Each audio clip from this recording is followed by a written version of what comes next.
أعوذ بالله من الشيطان الرجيم بسم الله الرحمن الرحيم وعلامات وبالنجم هم يهتدون سورة نحل سوارلسم سپارہ هغه شروع پاگے کی دلائل ذکر کېدل دولس دلائل هغه ذکر شوی په خالقیت د الله تعالی باندې چې الله خالق ته د هر چیز او د هر چیز پیدا کوونکی دی دن پاگے کی 14 نمبر دلیل هغه ذکر کړي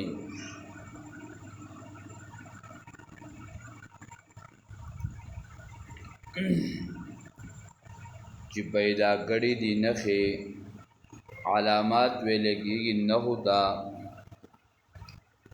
یعنی الله جل شانه د انسان د پاره علامات او نخې پیدا کړي دي الله جل شانه د غرونه پیدا کړي دي یو غر ته سړی وخیږي دا غر نه بل غر باندې سړی واوړي نو بدی کې هم نخې دي یا دویم مراد تینا گٹی دی سڑے پہ ولارا باندې روانی بدی غرونو علاقاو بدغه زګونو کې نو علاقه وای مخ کې لاړ شه دغه لګي بغټ گټي بیا لاغه سره بدی سي تاو شي دسی بلاړ شي نو دې ته هم نخوي لکېږي دغه شانتي الله چینه دا پیدا کړی دي نو پدې باندې هم انسان د لار او دا معلومیدل الګو پلان کې موږ سره دغه لګي چې نه دا د بوس په کې بیا به دسی لاړ شي دسی بلاړ شي نو پدې باندې انسان دا غلار هغه معلومیدل او د ازمکه اسمان دغه شانتی پدې کائناتو کې دا نور اشیاء دغه دې هم مراد دي دا د الله پاک د انسان د پاره نخي او علامات پیدا کړی دي وبالنجم هم يهتدون او پستور سره دوی لار مومي نو دستور نس مراد ده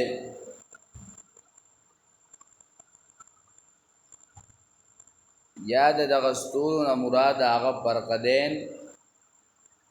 د غستور مراد دي یا مفسرین ذکر کوي جودی دغتی مراد دی یا تی آغا عام ستوری مراد دی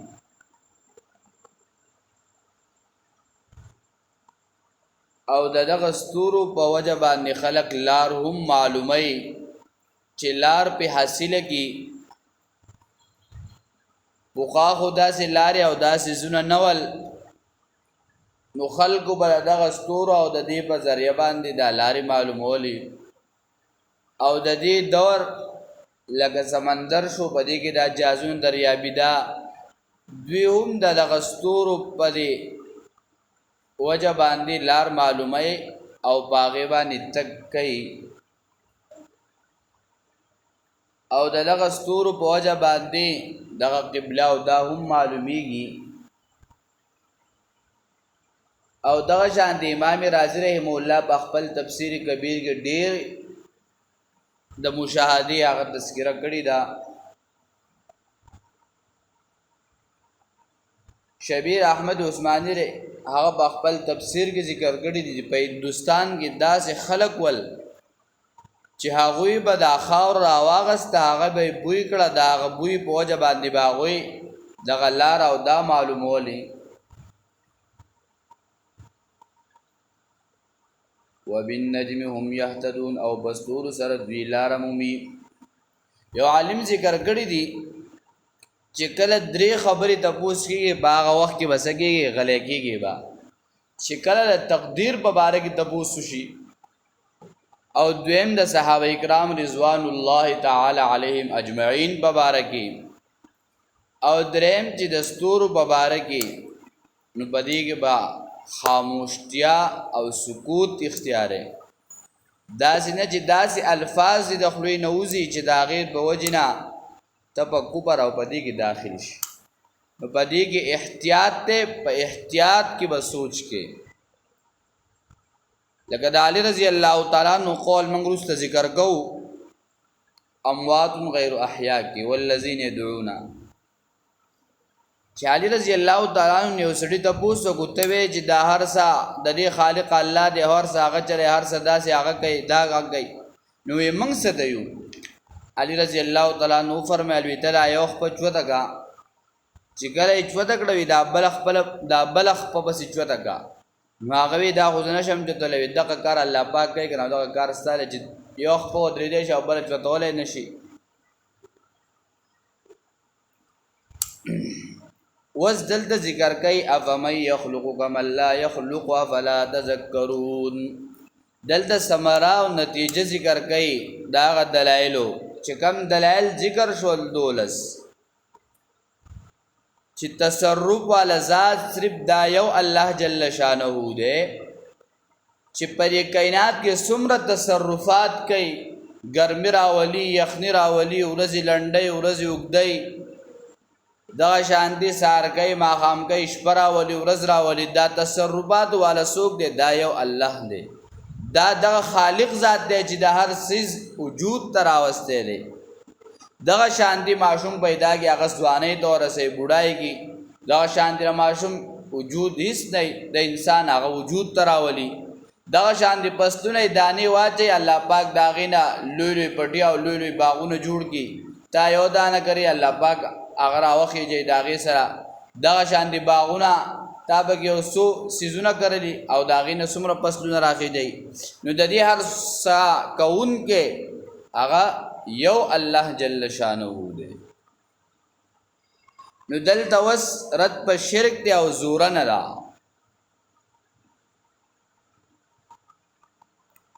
داول دلیل نه بعد په وس مسله ته پرې کوي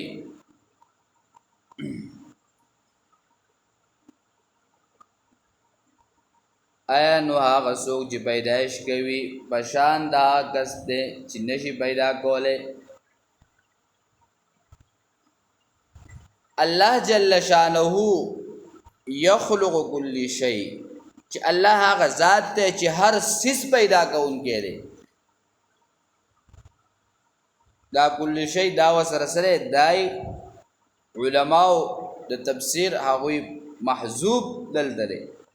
چې الله دار سیز پیدا کوونکی زما او ستا پیدا کوونکی رسمه کې اسمان د ماشوم د لوی د ونی د بوټي چې سب نظر راځي د دې هر سیز پیدا کوونکی دا تل زر مخلوقات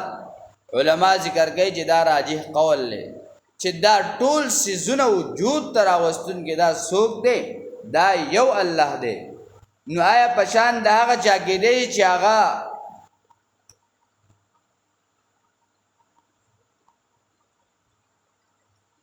هغه هیڅ هم نشي پیدا کولی اپ خپل پیدا کړی شی دی چې هغه پیدا شي نو هغه به نور څه پیدا کړي لکه سوره حج کې الله پاک دا ذکر کړی دی ان الذين تدعون من دون الله لن يخلقوا ذبابا دوی هغه قدر مچ هم نشي پیدا کولی الان کې دا مچ دا د اعضاء او د جسم په اعتبار سره د ټول معمولی سیز دی بلکې دا قبرونو والا او د دوی چې دا شاولنا مالنا چولی یو سی بل سیز او یا د دوی په دې سیزونو باندې کینی نو دوی خو دومره قدرت هم لري چې دا مچ دا چې دا سیز وتخته او د دې واپس را واخلي دا حلوا او زلوبای دا سیز وتخته نو په دې باندې دوی قدرت نشته چې دا دوی واپس را واخلي نو دوی پیدا سکی دوی د هغه اغستون کې سیز هغه دې نشي اخلا اگر اغسته نو پیدا به سکی افلا تذکرون آیا تاسو نصیحت ناخلی آیا نو نصیحت ناخلی تاسو د دې نصیحت نه قبلوي نصیحت ناخلی وَإِن تَعُدُّوا نِعْمَةَ اللَّهِ لَا تُحْصُوهَا او کشمارل شروع کوي تاسو د نعمتونو د الله تعالی نشي راګیرولې پشمار کې تاسو نشي شمارل نعمتونو د الله تعالی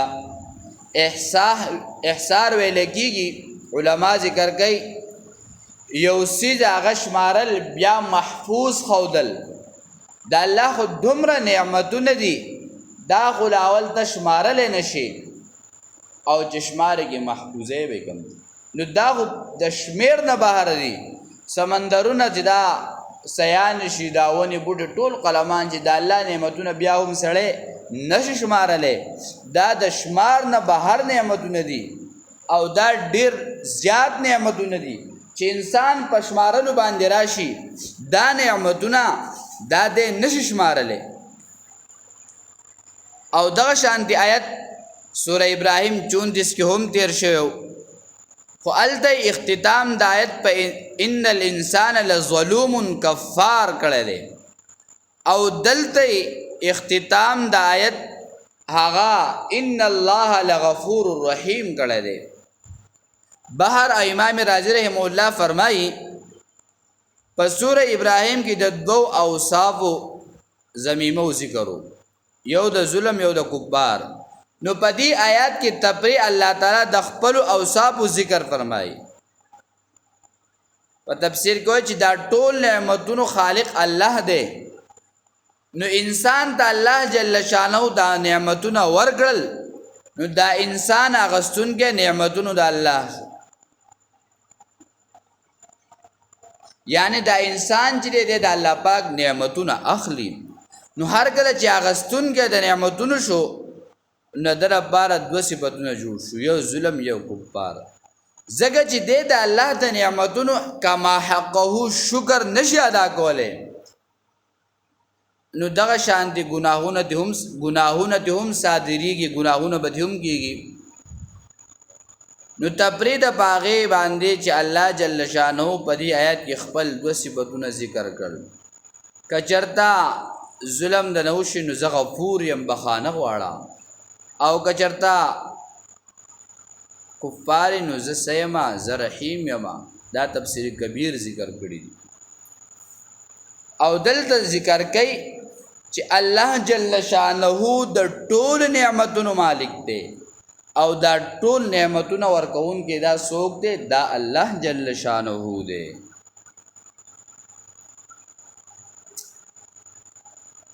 وَإِن تَعُدُّوا نِعْمَةَ اللَّهِ لَا تُحْصُوهَا نو دلته دا نعمت په تور نمونه ذکر کو دا نه چې د الله نعمتونه دا هغه د شمار نه بهر دي بلکې دلته دا نعمت په تور نمونه ذکر کو چې د ټول سيزونو مالک او په ټول سيزونو باندې عالم څوک دی هغه الله دی په هر سيز باندې علم چاته دی هغه الله ته دی ان الله لغفور رحیم یقینا الله تعالی بخون گیری او رحم کون گیری وس دلتا تنبیه ذکر کئی زجر دے والله یعلم ما تسرون و ما تعلنون اللہ تعالی پی جنی هاغا سا چی تاسو هاغا سا چی پٹوئی تاسو و ما تعلنون او هاغا سا چی خکارا کوئی نو علماء ذکر کئی چی اللہ تعالی پیجنی هاغا عقیدہ جستا بزرگی دا اے عقیدہ دی صحیح دا توحید والا دا کدا شرک عقیدہ دا وما تولنون هاغا سے شخکارا کوئی تاسو استاسو اغا افعال او اعمال اللہ تمالم دی آیا استاسو ارادہ دا نیکی دا او کستاسو ارادہ دا گناہ دا آیا استاسو عقیدہ دا غیر اللہ دا او کستاسو عقیدہ پا اللہ دا آیا تر قبر خوال لاړې التستا پزله باندې عالم الله دی چې الته دعا کې کا غوښتنه دیږي آیا تر قبر لتل سره بار مقصود دي سره نو بدی هر سبان عالم الله تعالی دی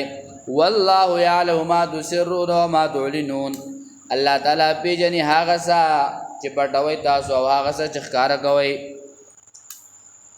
والذین يدعون من دون الله لا يخلقون شيئا وهم يخلقون او ها کسان چې دوی نن حاجتونه غواړي د الله تعالی نه سوا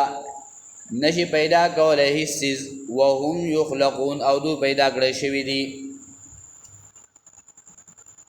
دا هغه خلق دی چې دوی د الله نه ما سوا د بل نه حاجت غواړي بل ته आवाज کوي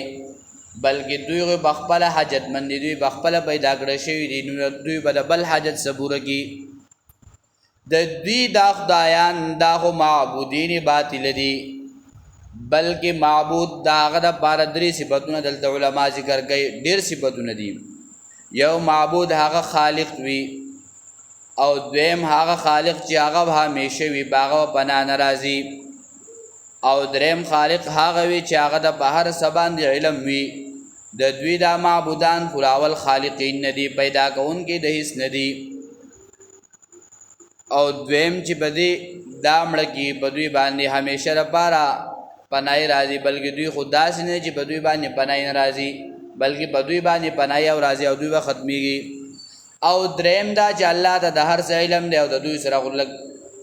ذره برابر شعور هم نشته. نو دا څنګه خالقان شو؟ دا خالقان نشي کېدی. والذین هغه کسان چې دوی ترې حاجتونه غواړي د الله نه سوا، نشي پیدا کولی هېڅ دوی او دوی پیدا کړی شوي دي. بعضې خلک ذکر کوي چې دلته مراد هغه بوتان دي. ابوالعلا مودودي رحمه الله په خپل تفسیر کې ذکر کړي دي چې د دې نه مراد انبیا دي، فرشتې دي، اولیاء دي. دا خلک د خپل حاجتونه غواړي، د حاجت دپاره ورته آواز کوي، نو دا ناجایز دي. ځکه امواتن دا مړه دي، غیر احیاء نه دي ژوندي په دنیا له ژوند سره، بلکې دوی خو مړه دي، په دوی باندې خو مرګ راغلی دی. نو په چا باندې چې مرګ راشي او د هغه مرګ هغه سلګی او هغه وسکي، نو دی بیا د دنیا په ژوند په شان دی دوباره ژوندی کېدی نشي، بلکې دته یو ژوند میلاو دی، خو هغه د برزخ ژوند دی. الله پاک وایي ولکن لا تشعرون، تاسو په هغې باندې نه پوهېږئ. چې کم ژوند دوی ته میلاو دی، نو دا ژوند د برزخ دی. په دې ژوند باندې تاسو موږ او تاسو نه پوهېږو. هغې د څه د برزخ ژوند وی. نو دلته علما ذکر کوي چې امواتن دا مړه دي، غیر احیاء نه دي ژوندي په دنیا د ژوند سره. وما یشعرون او دوی نه پوهېږي ایان یبعثون چې کله به دوباره ژوندي کېږو، کله به دوباره باسو. موت او میت هغې ته ویل کېږي چې کله به سړي باندې مرګ راشي او د انسان د بدن نه روح پرواز وکړي، نو بیا هر سړی وایي دا مړی دی. بیا د انسان په دنیا کې درې څیزونه وي. یو د انسان دپاره نوم وي، دویم د هغه دپاره لباس وي، دریم د هغه دپاره کور وي. چې کله په دې انسان باندې مرګ راشي، نو د هغه نوم ورسره ختم شي. چې کله اعلان وشي، نو نوم ورسره ختم شي. دویم د هغه لباس یې لباس په کفن سره بدل شي. بیا ورله خلک د کفن غم کوي، د کفن نوم یې اخلي، د کفن تیاری کوي. دریم کور باندې دی نازیږي. الله وایي کور دی بدل شو په قبر سره، دا کور دی هم ختم شو. ته چې په هغه کور نازېدې دي، هغه کور دی هم لاړو. ته چې په هغه لباس نازېدې، هغه لباس چې په کفن سره بدل شو. ته چې په خپل نوم باندې نازېدې او په دنیا په ژوند کې ځان خپل نوم وي چې زه غټ غټ ځان دې کوو، هغه نوم دې نن بدل شو، په مرګ سره بدل شو. اوس دې نوم مړی شو، لباس دې په کفن سره بدل شو، کور دې په قبر سره بدل شو، هغه هر څه دې ختم شول. زمونږ د فقه معتبر کتاب دی، په هغې کې ذکر کوي چې مړی دې ته وایي چې کله دا انسان د ده نه روح پرواز وکړي، نو د ده لپاره درې خبرې راشي. یو دا چې د ده میراث تقسیم شي، او دویم دا چې د ښځه لاړه شي د بل خاوند سره نکاح وکړي، او دریم په ده باندې جنازه وکړي، نو دې ته مړی وایي. نو مړی بل چا ته وایي، خو چې روح دې لاړو بس دا مړ دی. امواتن دا مړه دي، غیر احیاء نه دي ژوندي په دنیا د ژوند سره. نو بل ځای کې خو الله ذکر کوي چې دا ژوندي دي، بلکې تاسو د دې په ژوند باندې نه پوهېږئ. سورة بقره کې په الله فرمایي. نو د هغې نه جواب دا دی چې هغه خلک چې کله کفارو په هغې پورې ټوقې کولې، مسخرې پورې کولې، آیا وی دا هغه خلک دی چې دوی سر وخوړو؟ الله فرمایي نه، بل احیاء، بلکې دا ژوندي دي په یو ژوند سره چې هغه د برزخ ژوند دی. ولکن لا تشعرون تاسو باغې باندې نه پوهېږئ او دلته وایي دا مړه دي ځکه دا مړه دي چې د دوی نه روح پرواز کړی دی محتاج دي غیر احیاء غیر قدرت والا دي قدرت او طاقت نه لري ځکه ورته مړه وایي تفسیر روح المعانی والا ذکر کوي چې دا په عمومی مجاز دی دا سره عمومی مجاز دی یو هغه مړی دی چې هغه د همیشه لپاره مړ وي مثلا د هغې مثال لکه سپیکر بس په ده کې خو روح نشته خو دی د اول نم دی اوس هم دی او بیا به هم وي دویم هغه خلک چې په هغوی باندې څه وخت روح پکې موجود و بیا د روح پرواز وکړو په هغوی باندې لقب د موت جاري شو چې دا مړ دي دریم هغه خلک دی چې په هغوی باندې په آینده کې مرګ را روان دی په آینده کې به هغوی وفات کېږي لکه دلته بعض خلک وایي چې اموات انکی مراد ته اشاره ده چې د چا عبادت شوی هغه مړی لکه مراد تېنه قادیانان عیسی علیه صلات وسلام وایي نو عیسی علیه صلات وسلام هغه خو زمونږ دا عقیده ده چې هغه به په اسمان کې دی بیا به راکوزېږي او بیا به واده کوي او بچي به یې کېږي او بیا به وفات کېږي نو نبي علیه صلات وسلام په هغه روضه مبارکه کې هلته د هغه دپاره د قبر ځای پرېښودی شوی هلته به دفن کېږي که تاسو وایئ چې مراد نه عیسی علیه السلام دی نو موږ وایو دا فرشتې دي نو د هغوی سره به څه کوې په هغوی باندې خو مرګ لا نه دی راغلی نو دلته مراد سره د دې نه مراد هغه خلک دی چې خلک عبادت کوي په ژوند کې او اوازونه ورته کوي او د هغه نه غوښتنې کوي چې هغه مړ وي او دی ورته اوازونه کوي او دی مدد غواړي یا ورته درخواست کوي یا د خپل حاجتونه غواړي الله وایي اموات دا مړه دي هغه سخت حالات د مر چې به د باندې تارې کېدو دی د هغې نه ځان نشو بچ کولی نو تاله به سا اولاد درکي نو څوک دی اولاد غواړي څوک ورته درخواستونه کوي او څوک دی سوالونه کوي نو په هغه باندې چې دا دومره لوی ده ځنکدن سخت ده تېرېده نو هغه د ځان نه دا سختول نه لرګوله چې تاله اولاد درکوي تاله بچي درکوي ستا سوال اوري او ستا درخواستونه قبلوي موضح القرآن کې شاه عبدالقادر رحمه الله ذکر کوي شاهد چې هغه چاته وفرمایل چې څوک مړه دي چې هغه بزرګان دي چې د هغوی خلک عبادت کوي څوک ورته سجده لګوي څوک ورته په درشل باندې ودرېږي او ښکلول کوي زما مخې ته یو ورځ دا نظاره ما به خپله لیده تللی یم پیر بابا ته هلته په هغه روضه کې یو ملنګ صاحب راغی پیر صاحب په هغه دروازه کې ودرېدو او بس لاولې د سر نه چوکاټ ښکل کو بیا راغې په رکوع باندې ودرېد د رکوع عجیبه سجدې له تلو یو عجیبه کارنامه یې وه رکوع چې سجده یې چې کوله د خپې دا پټکي ونیول او سجده یې کوله نو ما ورته تا څنګه سجده ده وی نه بس زه پلانکې ځای ته روان یم او ناوخته دی خو ما چې دلته حاضري ولګوم بیا هلته ځمه نو بیا د هغه عبادت نه هم څه شی جوړ کړي نو دوی عبادت کوي د هغه څیزونو چې هغه بېسا دي بلکې مړې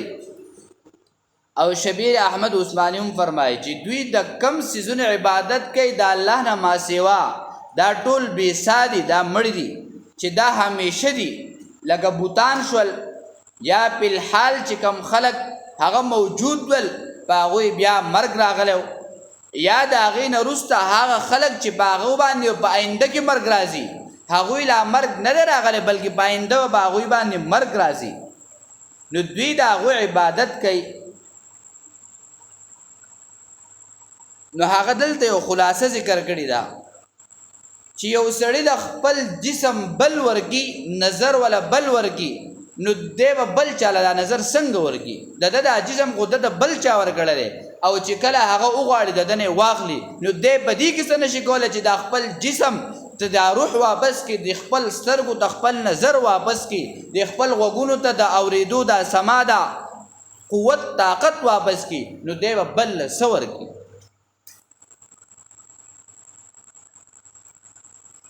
الله اموات دا مړه دي غیر احیاء نه دي ژوندي په دنیا د ژوند سره بلکې دوی ته ژوند میلاو دی خو هغه د برزخ ژوند دی بس په هغې باندې موت ته نه پوهېږو وما یشعرون او دوی نه پوهېږي حدیث کې راځي امام مسلم رحمه الله یو روایت راوړی دی کله چې نبی علیه الصلاة والسلام وفات کېدو د هغه د وفات نه یو میاشت مخکې دا ذکر شوی نبی علیه الصلاة والسلام وفرمیل چې ما ته خو علامات د موت دا ظاهر دی خو پته راته نشته چې کله به راباندې دا موت واقع کېږي او دویم د بوت داسې و چې قیامت به کله هغه ما ته د دې پته نشته نو تفسیر کې ذکر کوي چې عجیبه خبره دا ده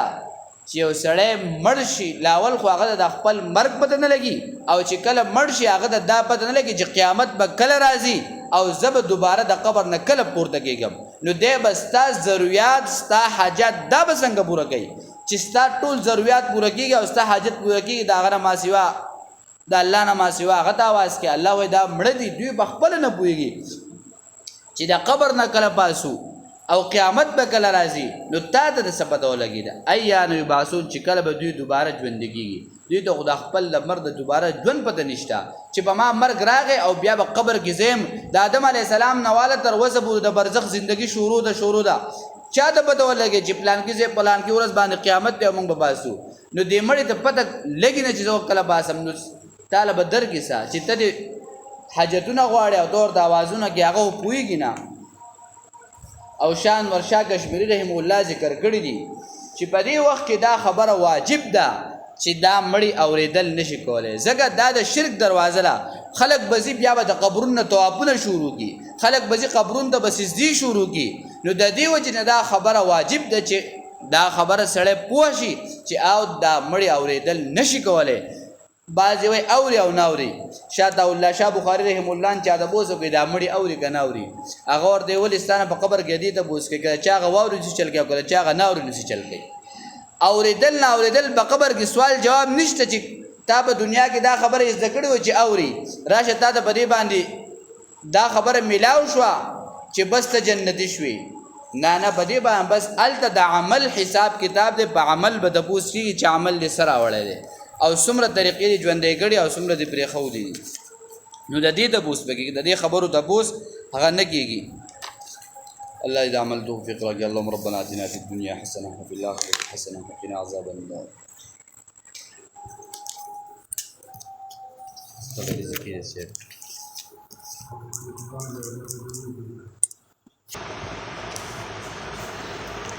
او دلته لاینه پی راوړله یا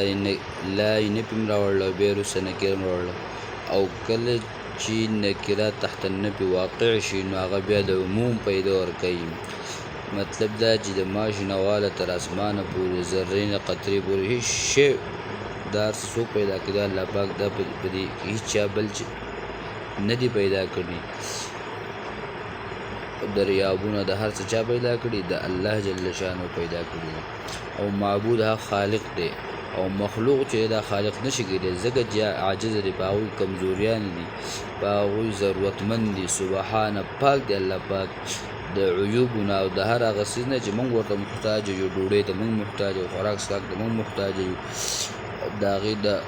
ډوډۍ د هغې بیا دوباره لرې کېدل د وړو بولو د لوی بولو کېدل د هر څه انسان داسې دا محتاج دی چې دی محتاج دی او معبود ذات چې دی هغه د هر قسمه عیوب د هغې نه پاک دی نو سبحانه الحمد دغه ته ویل کېږي چې د هغه هر قسمه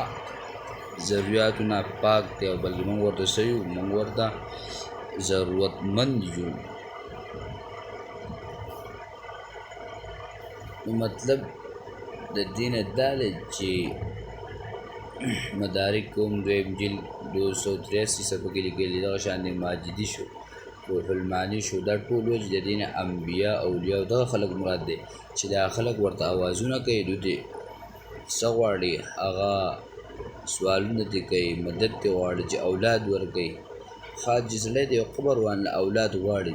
نو دا قبر والا خو خپل اولاد دل نه ورکوي یا د بل چا نه پټوي نو بل چا نه خو نشي پټولی خو دوی هغه شانتې غواړي لکه څنګه چې الله ورکوي نو دا خو مخلوق کولی نه شي د دې نه خو مخلوق هغه بالکل بری دی او الله پاک خو دا کار خو د الله دی چې هغه بچي او دا ورکوي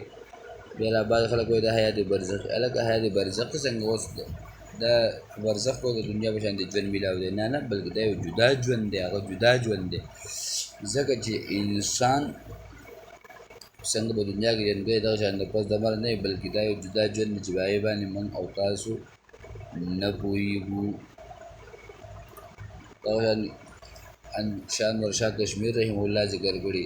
چې د قبر ژوند او د دنیا ژوند دا جدا جدا دی په دې کې فرق دی دغه شان کنز الدقایق کې دویم جلد 157 صفحه کې دا خبره ده چې د دنیا ژوند او د آخرت ژوند کې فرق دی دا جدا دی امام رازي رحمه الله خپل تفسیر کبیر کې هم دا خبره ذکر کړله او چې د دنیا ژوند او د مړي دا ژوند دا جدا جدا دی دواړو کې جداوالی دی او بل درېیمه خبره ده چې کله سړی مړ شي نو د هغه باندې د دنیا هغه احکام جاري شي چې یو میراث دی ښځه یې ده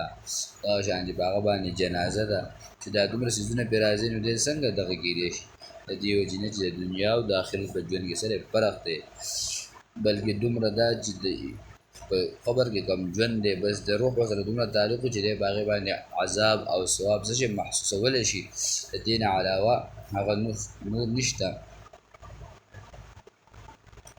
او په دې باندې بیا ګڼ شمېر حوالې دي شامي به ذکر کړل او دغه شان هدایه او په دې شپږمه درجه کې چې کوم بیضاوي شریف دی هغه دی او دغه شانتې ډېر ښه علماو دا خبره ذکر کړله چې بلکې مړي دا خبره نه اوري او دا د قبر ژوند دی بس په دې باندې هر څوک نه پوهېږي او بیا علما ذکر کوي چې دا مړي خو یو درې قسمه دي که نه یو هغه مړی دی چې هغه خو بس همیشه لپاره اورېدل دا نه کوي لکه بوت شو دویم هغه مړی دی چې بس هغه د څه وخت لپاره ژوندی خو بیا مرګ راځي درېیم هغه دی چې هغه اوس ژوندی دی خو بیا پرې مرګ راځي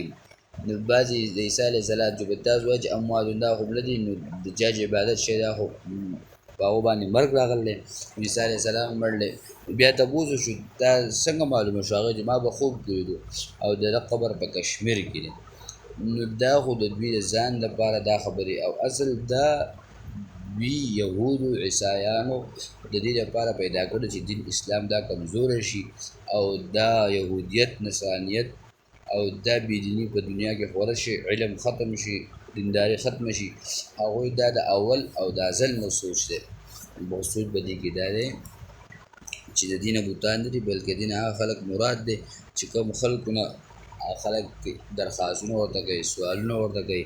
او حاجات دې غواړي اولاد دې غواړي بلکې هر څه کوونکی والا یو الله پاک ذات دی بل څوک دا نشي کولی او یو مونږ ویلو چې یو احیاون دلته مړه دي او بل هلته دا نه دي مړه نو چې کوم وایي هغه نه دي مړه لکه سورې بقره کې چې وایي نو هلته د مراد هغه ژوند د آخرت دی او چې دلته وایي امواتون دا مړه دي دلته د مراد هغه ژوند د څه دی هغه ژوند د دنیا دی الله د عمل توفیق راشي